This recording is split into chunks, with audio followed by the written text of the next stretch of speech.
Morning everyone. Welcome to the course of Computer Networks. I'm Neha Sharma, Assistant Professor at Department of Electronics and Communication Engineering at Engineering College Jhalawad. So let's get started. We were discussing about the electronic mail in the previous class, and we discussed about the basics of your electronic mail and modern day emails, their features, the components, about the user agent, types of user agent, email addresses, its local part, domain name, about SMTP, the protocol which is being followed, and mail access protocol like your POP3 and IMAP4. Now, the thing which is very much popular nowadays is your web-based emails. Yes, I'm talking about the Gmail, Yahoo, Hotmail, such type of applications. So email is such a common application from some that some websites today provide this service to anyone who access the website. So the mail transfer from, you can see here, the mail transfer from Alice's browser to Bob's browser is through this HTTP, through this HTTP protocol. Earlier it was this transfer is through your mail access protocol like POP3 or IMAP4, but here it is through this HTTP. But still, the connection between or the interaction between your mail servers for your client and for your server is through SMTP. But this communication between your host and the server at your client side as well as your server side is through your HTTP protocol. Next is file transfer protocol, that is FTP. So if you want to, this protocol is basically used when you want to transfer files from one PC to another PC. So like in earlier days it was like if the both PCs have the same platform, then there is no problem. But if there is a problem like architecture problem, like one is using your Windows, another is using your MacBook, or one PC is of 32-bit, another PC is of 64-bit. So to solve all these things and to make a standardization, this protocol has been formed. So file transfer protocol is the standard mechanism provided by TCP/IP for copying a file from one host to another. So when a user starts an FTP session, the control connection opens. While the control connection is open, the data connection can be opened and closed multiple times if several files are transferred. So basically for the file transfer, we have two connections has to be established between your client and between your server. First one is your control command or your for the control information. Another one is for your data transfer. So first this control is established, and then the data transfer is continuously happens between your client and your server. Okay, so once full data has been transferred between each other, like for the downloading and for the uploading of your files, when it is completed, it is being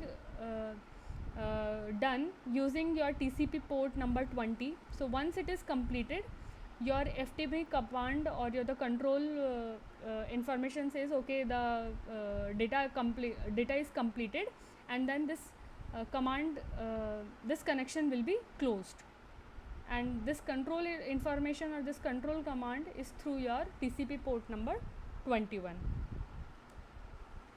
So this is the block diagram of what is happening in your FTP. So in your client you have a user interface, your control process and data transfer process. So between your client and server, first this control connection happens, and as I told you, like handshaking process happens between this your client and server, and once this connection establishes over the TCP/IP, the data transfer process continues after your data connection. So once all the files has been transferred between each other, like for the downloading and uploading, this data connection stops, and then finally this control connection also stops. Next we have domain name system. So before moving on to this domain name system, if you want to call somebody, like identify, if I want to identify somebody, we call someone by name. Okay, we call someone by name. But if your system has to be identified, or your website has to be identified, they should have a unique name. Okay, they should have a unique name with each other.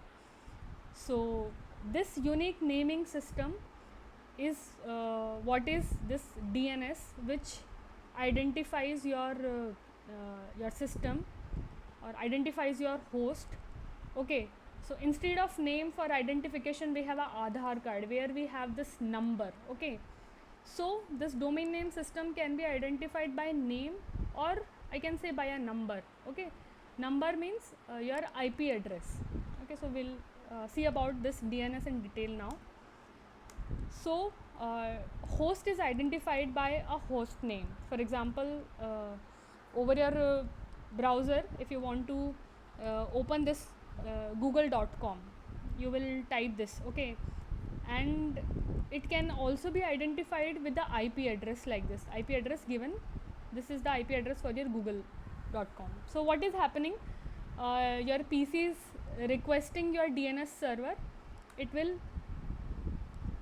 You will enter this www.google.com because you want to open this page.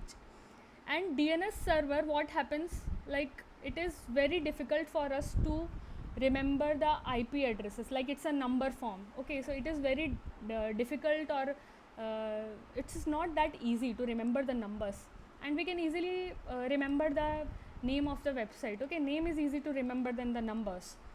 So you give this name to the DNS server, and in return the DNS server will give this number, which is basically the IP address. And then by entering this IP address, your PC opens the Google page, first Google page. Okay, so all these things are happening with the help of a DNS server, which is basically converting your host name in alphabetical form to a numeric form. As a IP, it is returning your IP address basically. So it translates more readily memorized domain names to the numerical IP addresses needed for locating and identifying computer services and devices with the underlying network protocols. The DNS protocol runs over UDP and uses port number 53. So you can see here, if I want to open this, so I'm clicking this, and you can see it is opening your Google page. Okay.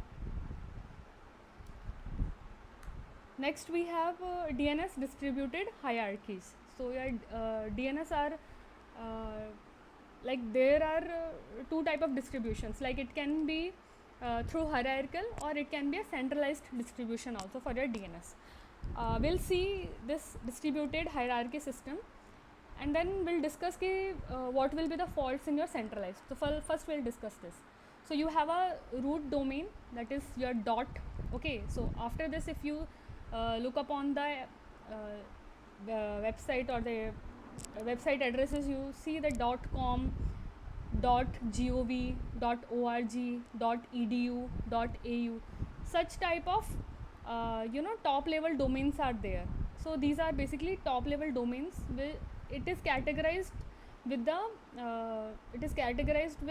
the type of service that website is providing, or that company is providing. For example, if you see that if you are using the .com, which is very much popular, like it is for commercial purposes, like commercial, you have Expedia, Microsoft, like that. Okay, so the top level domains is edu. If any services is about the education, then you have this. Then you have .gov. You can see this nowadays, this Covin, www.covin.gov is very much, .in is very much popular. Okay, so the last one is .in, .us, .uk. These are basically identifiers for your country. Okay, so if you want to open that Amazon, so Amazon is designed for your US. For US, that website is different, and for India it is different. So it can be identified with .in or .us, like that. Okay, So that is that is the division on the basis of your zones. So that is different. And you have .org. Org is for your organization, like Art of Living is one of the organizations. So if you google upon it, so it is like www.artofliving.org, which is basically an organization. So this is your second level domain, which is your basically authorized your authorized domains, okay, which is public to the users.